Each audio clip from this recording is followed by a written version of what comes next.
Haccee goota oromoo garaan koona laalate sanyii taate saabiru mucaa rabbi jaalate wayii leenca oromoo katiinni galaafate barreeffame seenaan kee galmee gootota irratti falmaa jira oromoon alaaf biyya keessatti indaabanna siidaa kee barbirbirsa gooratti Hacceen falmataa saaba dhugaa jirtu dubbatee fardiituun ka oromoo mililiktu fuudhatee galuu qaba fardichi dhalootatti dhaamate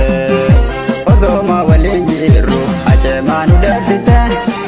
jireenya jiruun taane nutti golgoleessite addaan baane gargaari garaanuu madeessite